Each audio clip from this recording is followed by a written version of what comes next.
आपको क्या लगता है सर, वाकई में डिलिस्टिंग होना चाहिए कि नहीं? ये भी पूरा माहौल मतलब बिगड़ दिया सर। हम संथाल तभी कहलाएंगे जब संथालों की जो रूढ़िगत व्यवस्था है, परंपरा है, उसको हम मानते हो। जैसे हम संथाल हैं तो हम जाहिर थान में पूजा करते हैं, मारंग बोरू की पूजा करते हैं, जाहिर आयो की पूजा करते हैं, हम मांझी थान में पूजा करते हैं। लेकिन जिस दिन हम क्रिश्चियन बन जाएंगे, ईसाई बन जाएंगे या मुसलमान बन जाएंगे, तो उस दिन फिर जाहिर थान में हम मारंग बोरू को नहीं पूजेंगे, क्योंकि क्रिश्चियन में उसको अलाउ नहीं करते हैं। नहीं, उन लोगों की डिमांड है कि भाई जो व्यक्ति अपनी परंपरा को, रूढ़िगत जो धार्मिक मान्यता है, उसको सब उन्होंने छोड़ दिया, तो उनको डिलिस्टिंग किया। तो मुझे नहीं लगता है कि कोई उन लोगों की मांग गलत है। भी ब्राह्मण अगर वो ईसाई बन जाएगा या मुसलमान बन जाएगा, तो फिर वो ब्राह्मण नहीं रहेगा। तो कोई भी संथाल अगर हमारी जो प्रैक्टिस है, अगर उसको हम छोड़ देंगे, तो फिर हम संथाल कैसे कहलाएंगे? देखिए, आपके ऊपर आरोप लग रहा है सर। अरे आरोप तो लोग लगाएगा ही ना, आखिर क्या करेगा? उनके पास कुछ है नहीं कहने को। गाँव जाते हैं, कहीं भी हम देखते हैं यहाँ जाहिर थान है गाँव को पहुँचने के पहले, तो हम समझ जाते हैं यहाँ संथाल लोग रहते हैं, हमारी यही पहचान। अगर हम वहीं पर चर्च देखते हैं तो समझ जाते हैं यहाँ ईसाई लोग हैं। वहीं पर अगर हम मस्जिद देखते हैं तो समझ जाते हैं यहाँ मुसलमान भी है। अब तो सरना सनातन एक बोल दिया सर, उसमें पूरा विवाद चल गया। ठीक है, क्या कहेंगे? क्या सरना सनातन वाकई में एक है कि सिर्फ विवाद पैदा करने के लिए बोलते हैं सर? RSS वाले, बीजेपी वाले आदिवासियों को हिंदू बना रहे हैं। तो मैंने एक प्रश्न खड़ा किया, प्रश्न नहीं, मैंने उन लोगों से पूछा कि हमने तो आज तक किसी को भी नहीं देखा हिंदू बनाते हुए। हम हिंदुस्तान कहते, वहाँ जो पैदा लिए, अगर हम सच में कहे तो वो सबके सब लोग हिंदू ही हैं, मतलब जितना भी यहाँ रहते हैं। हाँ, उनको बहु देवी देवता कहाँ मिलेंगे? हिंदू समाज में। कहाँ मिलेंगे? सनातनियों में। कहाँ मिलेंगे? सरना में। कहाँ मिलेंगे? आदिवासियों के पास, जो है इसमें पत्थर की पूजा करते हैं, पहाड़ की पूजा करते हैं, नदी की पूजा करते हैं, धरती की पूजा करते हैं।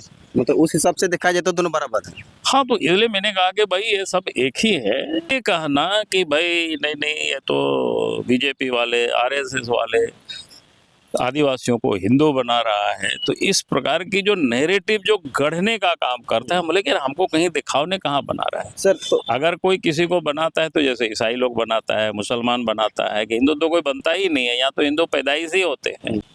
तो लगा कि चलो भाई जो वन में रहता है वनवासी है, गांव में रहता है ग्रामवासी है, शहर में रहता है शहरवासी है। तो इस प्रकार की बातें कहना कि भाई ये कह रहा है कि आपको जंगली कह रहा है, हमको लगा ट्राइबल का भी अगर अर्थ आप निकालोगे तो क्या होता है? वनवासी तो अच्छा होता है, वन में रहने वाले लोगों का एक समूह है। तो आदिवासी जो जहाँ आदिकाल से जो रह रहे हैं वो वहाँ के आदिवासी हैं। उधर हॉस्पिटल है, जाकर के देख लीजिए वो क्या स्थिति है। मेडिकल कॉलेज यहीं बगल में ही है, वहाँ क्या क्या समस्याएं हैं। कहाँ कहते हैं कि नहीं रखिए, बढ़िया से करे। हमने तो कहा कि उनको केस करना चाहिए मेरे ऊपर, हम तो घूम रहे, हमारी गिरफ्तारी करवा देनी चाहिए। ताकि हितों की आवाज तो हम सदैव उठाएंगे। उनके किसी की सरकार के कोई, चाहे मुख्यमंत्री हो या मंत्री हो, कोई धमकी दे करके बाबूलाल मरांडी को डरा देंगे ये कि यहाँ जो है प्राइमरी स्कूल में संथाली से पढ़ाई नहीं होता, क्या होना चाहिए कि नहीं? अगर होना भी चाहिए तो कब से होगी सर ये? बिल्कुल होना चाहिए। आप सरकार को करनी है ना। जी जी। जब भारत सरकार ने नई शिक्षा नीति लागू की, उन्हें तो कहा है कि भाई प्राइमरी स्तर पर बच्चों को अपनी मातृभाषा में ही शिक्षा देनी चाहिए। नमस्कार, जोहार, मैं हूं आपका आर्ने सेमरम। आप देख रहे हैं भारत देशम। इस वक्त हम उप राजधानी दुमका में हैं और हमारे साथ बातचीत करने के लिए नेता प्रतिपक्ष आदरणीय श्री बाबूलाल मरांडी सर हैं। इनसे बात करेंगे। सर, सबसे पहले आपको जोहार। चलिए, बहुत बहुत धन्यवाद हमारे ओर से समस्त आपके श्रोतागण को। सर, आज जो आप दुमका आए हैं, पूरा दौरा करें संथाल परगना, विशेष क्या है? देखिए, इस समय भारतीय जनता पार्टी का कार्यकर्ता प्रशिक्षण वर्ग चल रहा है, और यही नहीं बल्कि पूरा देश में ही चल रहा है। भारतीय जनता पार्टी प्रत्येक 3 वर्षों में बूथ से लेकर के राष्ट्रीय स्तर तक संगठन का गठन करती है, और जब संगठन का निर्माण हो जाता है तो हम हर स्तर पर कार्यकर्ताओं को प्रशिक्षित किया जाता है। पार्टी के रीति के बारे में, पार्टी के विचारधारा के बारे में, पार्टी के क्या बोलते हैं कार्य पद्धति के बारे में, यानी पार्टी को हम किस प्रकार से मजबूत करें, सशक्त करें, इन सारे विषयों के प्रशिक्षण एक जो हमारे पार्टी के कार्यकर्ता होते हैं उनको दी जाती है। तो उसी कार्यक्रम के निमित्त कल हम सारठ में थे और फिर दुमका जिला का बासुकीनाथ में थे, और आज हम पाकुड़ जा रहे हैं। सर जैसे कि आपने बोला कि इंटरव्यू दिए आप, तो सरना सनातन एक बोल दिया सर, उसमें पूरा विवाद चल गया। ठीक है, क्या कहेंगे, क्या सरना सनातन वाकई में एक है कि सिर्फ विवाद पैदा करने के लिए बोलते हैं सर? देखिए, पहली बात तो ये कि समझना पड़ेगा, जैसे आजकल बहुत सारे लोग, खास करके मैंने देखा कांग्रेस पार्टी के एनडीए अलायंस के नेता लोग रांची में प्रेस कॉन्फ्रेंस किया, और प्रेस कॉन्फ्रेंस करके वो लोग क्या कहा कि भाई आरएसएस वाले, बीजेपी वाले आदिवासियों को हिंदू बना रहे हैं। तो मैंने एक प्रश्न खड़ा किया, प्रश्न नहीं, मैंने उन लोगों से पूछा कि हमने तो आज तक किसी को भी नहीं देखा हिंदू बनाते हुए, कोई भी हमको आज तक नहीं बता सकता है कि कोई पंडित जी गया होगा किसी होगा कि चलो आज आपको हम हिंदू बनाते हैं, ऐसा मैंने नहीं देखा कहीं पर। तो ये लोग झूठ मूठ का नैरेटिव, यानी समाज को कैसे तोड़ा जा सकता है, अलग किया जा सकता है, उसको कहते हैं। अब झारखंड में एक बड़ी आबादी है जो मांग करते हैं कि भाई हमें सरना कोड मिलना चाहिए, तो हमें उसका कोई विरोध नहीं है, कोई भी मांग करता है। लोकतंत्र में अपनी हक के लिए मांग करना कोई बुरा नहीं है, लेकिन कोई ये दुष्प्रचार करते हैं कि भाई नहीं सनातन अलग है, सरना अलग है, हम हिंदू नहीं है। तो हमने कहा कि पहले वैसे लोगों को हिंदू के बारे में कोई परिभाषा ही समझ में नहीं आता है। पहली बात तो क्या है कि हिंदू कोई पूजा पद्धति का नाम नहीं है, कोई एक देवी देवता को मानने वाले लोगों की कोई समूह नहीं है हिंदू। तो हिंदू तो एक प्रकार से एक राष्ट्रीय एक पहचान है, यानी जो समुंदर से हिमालय के बीच जो भूखंड है जिसको हम हिंदुस्तान कहते हैं, वहाँ जो पैदा लिए, अगर हम सच में कहे तो वो सबके सब लोग हिंदू ही हैं, मतलब जितना भी यहाँ रहते हैं। हाँ, उनको कोई, हमने कहा कि भाई, तो इसलिए मैंने कहा कि भाई आप देखो कि अगर हम उसको गहराई से जब विचार करेंगे तो सरना हो, सनातन हो, हिंदू हो, तो कहीं कोई आपको डिफरेंसेस दिखाई नहीं पड़ेगा। जैसे जो सरना को भी मानते हैं वो भी ढेर सारे देवी देवता को मानते हैं। संथाल हैं तो मरंगबुरु को मानते हैं, जहर आयो को मानते हैं, ऐसे ही मुंडा है, उरांव है, उनके भी अलग है। झारखंड में ही 30-34 जातियां हैं आदिवासियों में, जैसे कि सर इसमें 700 से अधिक जातियां हैं, सबकी अलग अलग कुल देवता है, अलग अलग उनके पूजा पाठ करते हैं। तो हमने कहा कि ये जो बहुदेवी देवता कहाँ मिलेंगे? हिंदू समाज में। कहाँ मिलेंगे? सनातनियों में। कहाँ मिलेंगे? सरना में। कहाँ मिलेंगे? आदिवासियों के पास जो है इसमें। सर जो दूसरा जो है उनके यहाँ इस प्रकार के नहीं मिलेंगे, वहाँ एक ईसा मसीह है, एक वहाँ पुस्तक बाइबिल है, या मोहम्मद साहब है मुसलमानों में, तो वहाँ पर एक कुरान है या हदीस है। उनके यहाँ बहुदेवी क्या बोलते हैं, देवी देवता की कोई प्रथा नहीं है। आदिवासी कहते हैं हम प्राकृतिक की पूजा करते हैं, हिंदू भी प्राकृतिक की पूजा करते हैं, पेड़ की पूजा करते हैं, पत्थर की पूजा करते हैं, पहाड़ की पूजा करते हैं, नदी की पूजा करते हैं, धरती की पूजा करते हैं। मतलब उस हिसाब से देखा जाए तो दोनों बराबर है। हाँ, तो इसलिए मैंने कहा कि भाई ये सब एक ही है, थोड़े थोड़ा अंतर होता है, तो थोड़ा थोड़ा व्यक्ति में भी अंतर है। हम लोग घर में भी, हम 4 भाई हैं, तो चारों भाई के स्वभाव अलग अलग है। कोई खट्टा खाना अधिक पसंद करता है, कोई मीठा अधिक पसंद करता है, कोई तीता अधिक पसंद करता है। जी सर। सर अगर देखा जाए तो सरना जो है ये तो एक हिसाब से देखा जाए तो संथाल का, जैसे कि हुआ जाहिर तन, उरा मुंडा का हो गया सरना स्थल, ये भी हाँ, वो तो ठीक है, वो तो पूजा स्थल है वहाँ के लिए, लेकिन फिर भी मैं उस पर मैं विवाद नहीं करना चाहता हूँ कि भाई देखो जिसको जो पसंद है वो अपना बोलता है, अपना लिखता है, तो उसमें क्या दिक्कत है। लेकिन ये कहना कि भाई नहीं नहीं ये तो बीजेपी वाले, आरएसएस वाले आदिवासियों को हिंदू बना रहा है, तो इस प्रकार की जो नैरेटिव जो गढ़ने का काम करता है, लेकिन हमको कहीं दिखावने कहाँ बना रहा है सर। तो अगर कोई किसी को बनाता है तो जैसे ईसाई लोग बनाता है, मुसलमान बनाता है, कि हिंदू तो कोई बनता ही नहीं है, यहाँ तो हिंदू पैदाइश ही होते हैं। सर जैसे कि मुस्लिम का भी धर्म कोड है, हिंदू का भी है, ईसाई का भी है, लेकिन जो यहाँ आदिवासी है, जो यहाँ प्राकृतिक पूजक है, उनका तो एक भी धर्म कोड नहीं है, तो कहाँ किस में टिक मारेंगे हम लोग? नहीं, इसलिए तो कहा ना, जो सनातनी है उनका कोई एक ग्रंथ नहीं है, उनके कोई एक देवी देवता नहीं है, कोई उनकी एक प्रकार की पूजा पद्धति नहीं है। तो उसी प्रकार से हम आदिवासियों में भी, हम जितनी भी आदिवासियों में जातियां हैं सबकी अलग अलग है। अगर इसको हम विचार करेंगे तो हम कहाँ समाहित हो सकते हैं? तो सनातन में ही समाहित हो सकते हैं, हिंदू में ही समाहित हो सकते हैं। यहाँ कोई ये नहीं है कि भैया तुम ये रामायण को नहीं मानते हो या राम को नहीं मानते हो तो तुम हिंदू नहीं हो, ऐसा यहाँ कोई कहने वाला नहीं है। क्योंकि किसी को किसी से यहाँ कोई दीक्षित नहीं किया जाता है।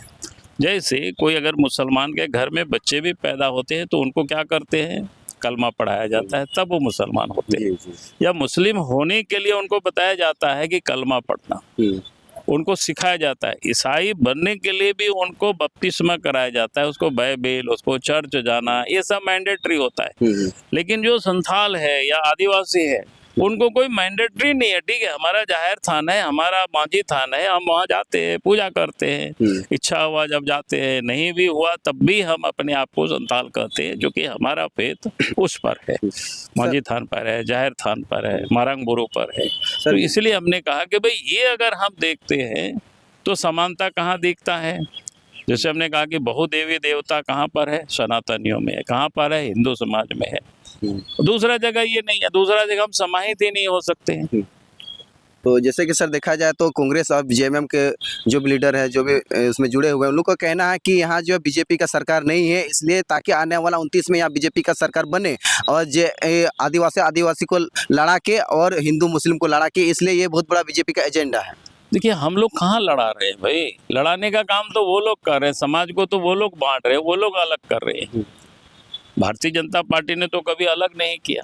जब वो लोग इस प्रकार के प्रश्न खड़ा करते हैं, समाज को लोग दिग्भ्रमित करने का कोशिश करते हैं, तो हमारा क्या दायित्व है, हमारा कर्तव्य बनता है और रास्ता, सही रास्ता बताना लोगों को कि आप लोगों को गलत रास्ता में, गलत ट्रैक में डालेंगे, नैरेटिव आप गलत सेट करने की कोशिश करेंगे, तो फिर भारतीय जनता पार्टी चुप नहीं रहेगी।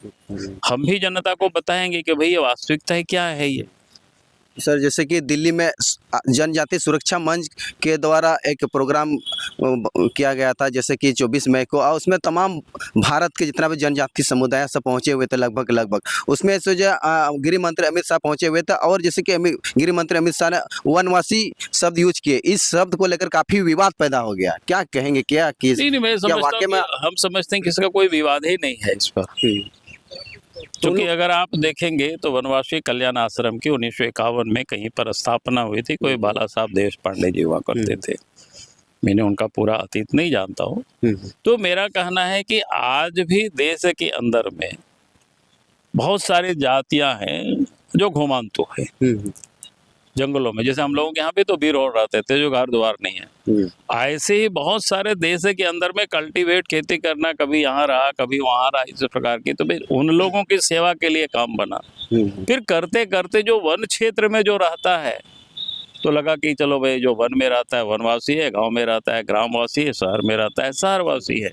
तो इस प्रकार की बातें, तो मुझे नहीं लगता है कि आप देखेंगे रामायण में भी कई बार ये प्रसंग आया है कि जराम जब वनवास गए थे तो उस समय वनवासी राम उस समय लौट आ गया।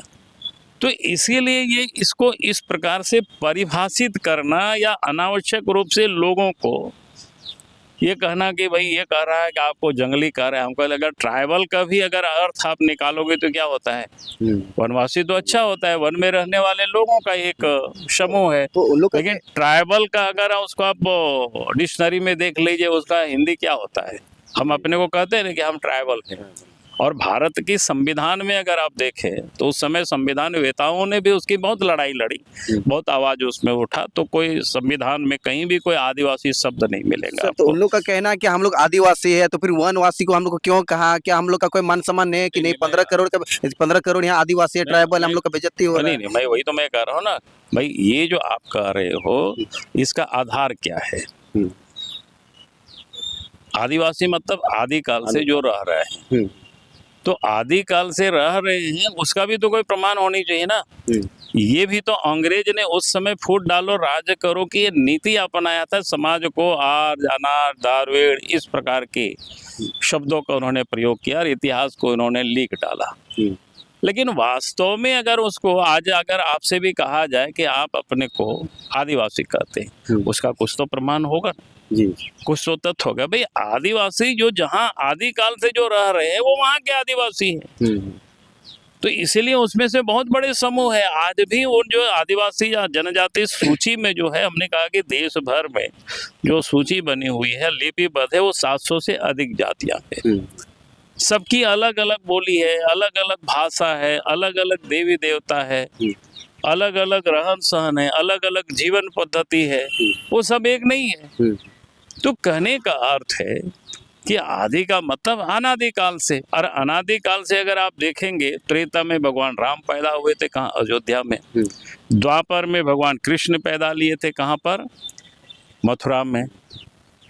तो अगर हम कहेंगे कि नहीं भाई राम भी तो राम आदिकाल से नहीं थे, तो ये तो बहुत बड़ा विवाद खड़ा होगा। तो मैं समझता हूँ कि ये जो जिस प्रकार से लोग विवाद खड़ा करते हैं वो सिर्फ राजनीति समाज को बांटने के लिए इस प्रकार की षड्यंत्र जी। ये चल रहा है। हमें इस बात को समझना पड़ेगा, लोगों को भी समझाना पड़ेगा। सर जैसे कि गोड्डा जिला अंतर्गत पुड़ियाहाट प्रखंड है और उसी प्रखंड अंतर्गत जो है रोड है NH 133, उसमें जाहिर संथालों का जो जाहिर थाना जो पूजा स्थल है वो जो है अभी अतिक्रमण किया गया है सरकार के द्वारा, प्रशासन के द्वारा, मतलब पूर्ण रूप से वहाँ से पेड़ हटा के दूसरी जगह लगा दिया। तो इसको आप किस नज़र से देखते हैं? देखिए मैं तो कहूँगा कि तो राज्य सरकार का काम है ना। राज्य में तो अपने को कहता है कि मैम आदिवासियों की तेजी है या इनकी धार्मिक बाकी मेरा ये कहना है कि अगर वहाँ जाहिर थान था तो राज्य सरकार ही जमीन तो एक्वायर करके दिए होगे ना NH को। तो राज्य सरकार जब जमीन एक्वायर करते अलाइनमेंट को चेंज कर सकते थे और उसको बचा सकते थे। तो ये जो झारखंड में सरकार है ये क्या बोलते हैं, राजनीतिक इनकी डुप्लीकेसी है। एक को रोना रोते हैं और दूसरे उसको विनाश करते हैं। भाई सिंपल बात है और कुछ नहीं करना था। अगर ये रोड जा रहा है, यहाँ जाहिर थान है, अगर इसको हमें बचाना है तो इस अलाइनमेंट को थोड़ा सा चेंज कर देते। होता ही है ना, सब जगह देखते होंगे। लेकिन उन्होंने नहीं किया, बल्कि क्या किया, वहाँ के जो जाहिर थान था उसको हटा करके दूसरा जगह लगवाया, लेकिन उसको अलाइनमेंट को चेंज नहीं किया। तो आप ये सोच सकते हो उसकी क्या स्थिति है। उनको इस पर राज्य सरकार को, हेमंत सोरेन जी को ध्यान देनी चाहिए था इस बात की। लोगों की भावनाओं के साथ सम्मान करना चाहिए। सर और एक बड़ा मैटर है, जैसे कि दुमका से जो है फूलो जनू मेडिकल कॉलेज नाम चेंज करके government hospital and medical college कर दिया है, लेकिन अभी तक वो नाम नहीं चेंज किया सर। मतलब जो नाम चेंज करके, मतलब जो पहले में नाम दिया था फूलो जनू मेडिकल कॉलेज, वो नहीं लिखा गया, अभी तक कोई कार्रवाई नहीं हुआ। आपको क्या लगता है ये जो गवर्नमेंट हॉस्पिटल मेडिकल कॉलेज नाम लिखा गया कि यहाँ का जो फूलो जनू है, सिद्धो कानू है, सीधे तौर पर दिखाया जाता है यहाँ आदिवासी का अपमान हो रहा है, क्या लगता है आपको? देखिए मैं कहूँगा कि झारखंड सरकार की मंशा लगता है ठीक नहीं है। मैंने तो देखा नहीं, आप ही हमको बता रहे हो, मैं उसका तहकीकात लूँगा, उसका पता करेंगे। भाई फूलो झानो मेडिकल कॉलेज उसके नाम से था तो उसको बदलना नहीं चाहिए। अगर गवर्नमेंट मेडिकल कॉलेज लिखा है इसका मतलब ये होता है कि निश्चित रूप से हेमंत सोरेन के दिमाग में ये बातें चल रही है। अब कुछ दिनों के बाद उनके परिवार के या तो माँ के नाम से या क्या बोलते हैं दादा के नाम से या पिताजी के नाम से उस कॉलेज को करने की मतलब दिमाग चला रहे हैं निश्चित रूप से। नहीं तो जो हमारे स्वतंत्रता सेनानी थे, एक संथालों की, आदिवासियों में एक आइकॉन है, महिलाओं में भी फूलो झानो जी, अगर उसके नाम से कोई कॉलेज बना और उसको बदलना और गवर्नमेंट कॉलेज करना, ये क्या दर्शाता है? ये तो यही दर्शाता है कि आज अगर वो है तो उसको हटा करके करेंगे अगर कोई अपने परिवार के किसी के नाम से, तो समाज में विरोध होगा। तो इसीलिए पहला काम क्या करो, उसको हटा करके गवर्नमेंट मेडिकल कॉलेज करो और कुछ दिनों के बाद फिर उसको परिवार के किसी के नाम से करो। ये हमको तो जो समझ में आ रहा है। नहीं तो कोई भी व्यक्ति अगर नहीं मतलब वो मेडिकल कॉलेज फूलो झानो के नाम से है तो फिर उस नाम को बदलने का तो कोई कारण नहीं बनता है, कोई समझ में नहीं आता है। तो हमने जितना कुछ आपकी बात से मैं सुना और उसमें से मुझे जितना समझ में आया, उससे हमको ये लगता है कि उसके पीछे एक सोची समझी षड्यंत्र है, एक साजिश है और उसमें से परिवार के नाम को आगे करने की एक सर और एक कदम उन्होंने बढ़ाया। जी और एक सवाल है सर, जैसे कि इरफान अंसारी आपके बीच में अभी काफ़ी सोशल मीडिया में टहलका मच गया सर, क्या वाकई में स्वास्थ्य विभाग ठीक नहीं है? अगर ठीक नहीं है तो कहाँ का ठीक नहीं है सर, क्या लग रहा है आपको? देखिए मैं तो कहूँगा कि भाई हम क्यों बोले, आप खुद चले जाइए स्वास्थ्य केंद्र में, यहीं बगल में ही सदर हॉस्पिटल है, जाकर के देख लीजिए वो क्या स्थिति है। मेडिकल कॉलेज यहीं बगल में ही है, वहाँ क्या क्या समस्याएं हैं सर, क्योंकि आप उनके तो मुझे लगता है कि उसी से समझ में आ गया। हमने तो वही कहा है कि जो केग ने जो रिपोर्ट किया है, एजी ने जो जांच किया और उन्होंने जो रिपोर्ट दिया है कि इस प्रकार से अनियमितता बरती गई है, तो फिर आपके रख खिलाफ रख प्रेस कॉन्फ्रेंस रख रहा है तो सर। हमारा अच्छी बात है ना। हम कहाँ कहते हैं कि नहीं रखे, बढ़िया से करे। हमने तो कहा कि उनको केस करना चाहिए मेरे ऊपर, हम तो घूम रहे, हमारी गिरफ्तारी करवा देनी चाहिए। हम्म, हमको क्या है, हम्म, जनता के हितों की आवाज तो हम सदैव उठाएंगे। उनके किसी की सरकार के कोई, चाहे मुख्यमंत्री हो या मंत्री हो, कोई धमकी दे करके बाबूलाल मरांडी को डरा देंगे तो ये शायद सर दूर की बातें हैं। सर यहाँ की जनता की डिमांड है सर कि सरकार आखिर क्यों नहीं उठा रही है कि यहाँ जो है प्राइमरी स्कूल में संथाली से पढ़ाई नहीं होता है, क्या होना चाहिए कि नहीं? अगर होना भी चाहिए तो कब से होगी सर ये? बिल्कुल होना चाहिए, अब सरकार को करनी है ना। जी जी।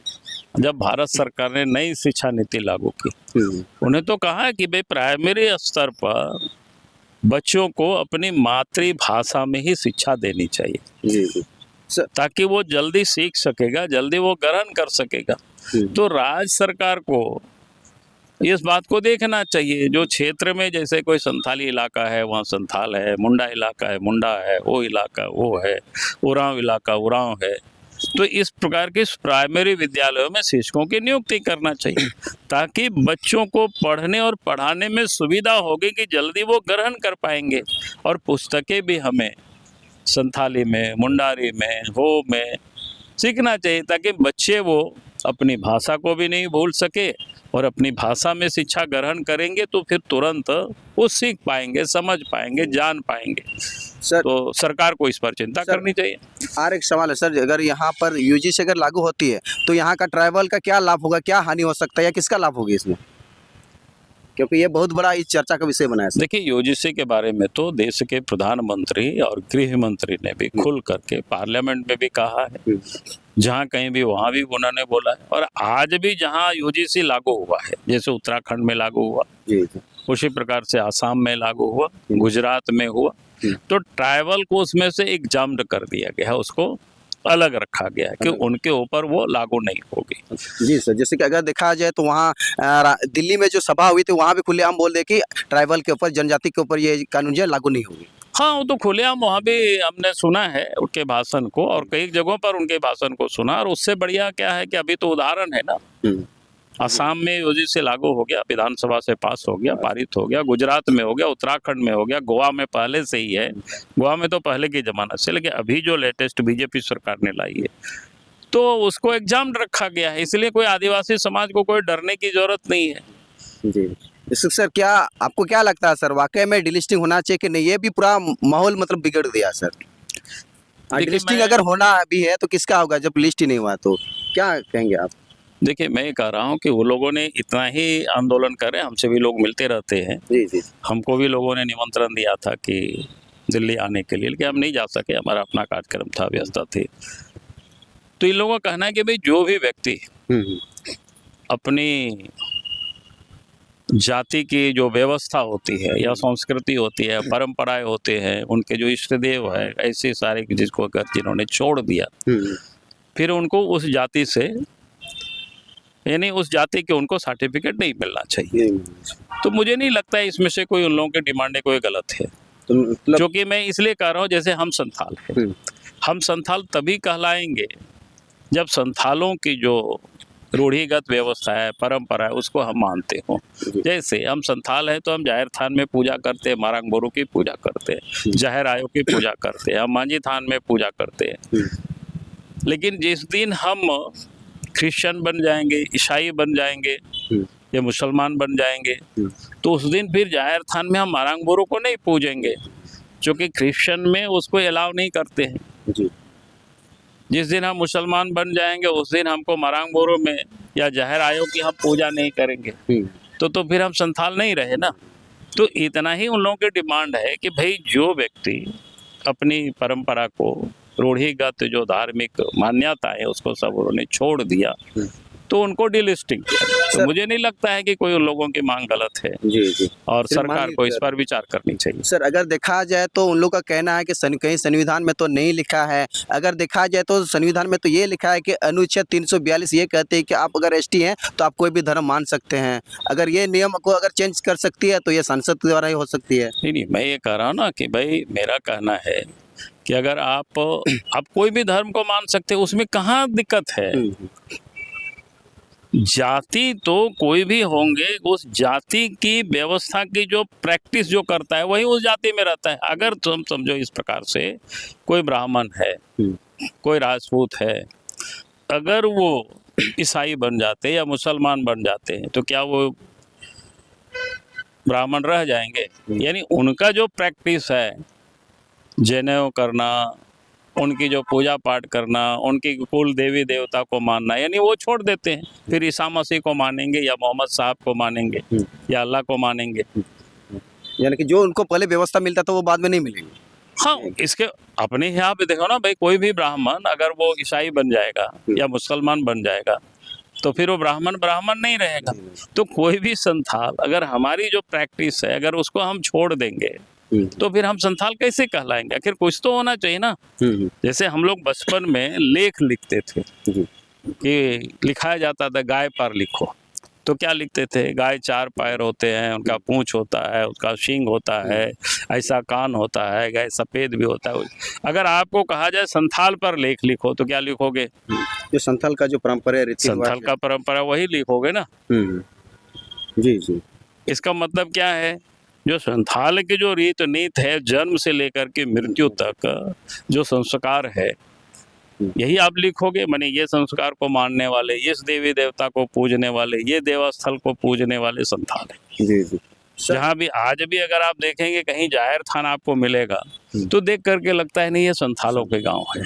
गांव में घुसते हैं, कहीं मांझी थान को देखेंगे, देख करके ही समझ जाइएगा ये संथालों का गांव है। आपको पूछना नहीं पड़ेगा। अगर वहीं पर जहाँ आप देखेंगे कि भाई राम जी की मंदिर है तो लगता है चलो यहाँ राम भक्तों के यहाँ गांव है, कृष्ण जी के है तो कृष्ण भक्तों का गांव है, शंकर जी के लोग तो शंकर भक्तों का गांव है, हनुमान जी तो हनुमान जी के भक्त के गांव है। चर्च देखेंगे तो कहे अच्छा यहाँ ईसाई लोग हैं, मस्जिद देखेंगे तो लगे यहाँ मुसलमान है। तो सिंपल थ्योरी है भाई, इसमें कोई बहुत बड़ा रॉकेट साइंस नहीं है। मतलब झूठ मूठ का यहाँ अफवाह फैला दिया, हम तो राजनीति कर रहे हैं। और क्या, वही लोग तो राजनीति कर रहे हैं, हम तो सिंपल बातें कर रहे हैं ना।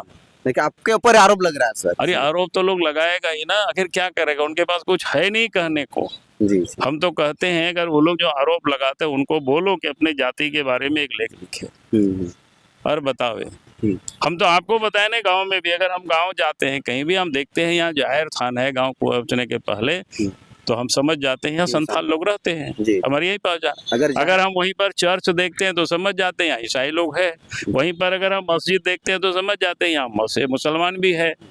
अगर सीधी तौर पे अगर दिखा जाए सर कि अगर जाहिर थान मंजी थान खत्म हो जाएगा हम लोग का, मतलब हम लोग कन्वर्ट हो जाएंगे, तो क्या ये जो आरक्षण है हम लोग को मिलेगा? और ये जो कि अगर कोई भी हम लोग का गांव घुसेगा, जाहिर थान मंजी थान अगर नहीं देखने को मिलेगा तो क्या हम लोग को पता चलेगा कि ये संथाल का गांव है? नहीं चलेगा पता भाई। इसके बाद फिर एंथ्रोपोलॉजी की किताबों में लोग पढ़ेंगे कि संथाल जाति हुआ करता था। संथाल प्रगण में जो मांझी थान में लोग पूजा करता था, जाहिर थान में लोग पूजा करता था, मारांग बुरु को मानते थे, जाहिर आयो को मानते थे। लेकिन आज सबके सब लोग कन्वर्टेड हो गए, क्रिश्चियन बन गए, वो संथाल समाप्त हो गए। अगर आज मैं आपको कहना, अगर आज रिजर्वेशन समाप्त हो जाए तो जो भी कन्वर्टेड लोग अगर नाम के आगे मारंडी मुर्मू टुड्डू लिखते वो समाप्त हो जाएगी, कोई नहीं लिखेगा फिर। तो क्या सर, हाँ कन्वर्ट हो जाएंगे तो हम लोग को आरक्षण मिलेगा? आरक्षण का लाभ नहीं अभी तो है, मिल रहा है, उसी के लिए लोग संघर्ष कर रहा है, जो लोग लड़ रहा है उसी के लिए कि भाई उनको नहीं मिलना चाहिए क्योंकि उन्होंने जाति व्यवस्था ही छोड़ दिया है। जी सर, आपका चाहने वाले जनता को क्या कहेंगे, झारखंड वासी को क्या कहेंगे, आदिवासी को क्या कहेंगे, क्या मैसेज देंगे आप? देखिए मैं तो तमाम झारखंड वासियों को कहते हैं कि भाई विकास के लिए, प्रगति के लिए सबको मेहनत करना चाहिए, काम करना चाहिए। और अब तो ये गर्मी का मौसम है और फिर 5 जून विश्व पर्यावरण दिवस है जी। तो मैं लोगों से कहता हूं कि पर्यावरण की रक्षा के लिए, सुरक्षा के लिए, संरक्षण के लिए कम से कम हर लोग प्रत्येक साल अपनी माँ के नाम, परिवार के नाम, बच्चों के नाम, लेकिन प्रत्येक साल लोग पेड़ लगाया करें जी, ताकि ग्रीनरी भी बढ़ेगा और इस गर्मी से भी हम सब बच पाएंगे। चलिए बहुत बहुत धन्यवाद सर। चलिए बहुत बहुत धन्यवाद।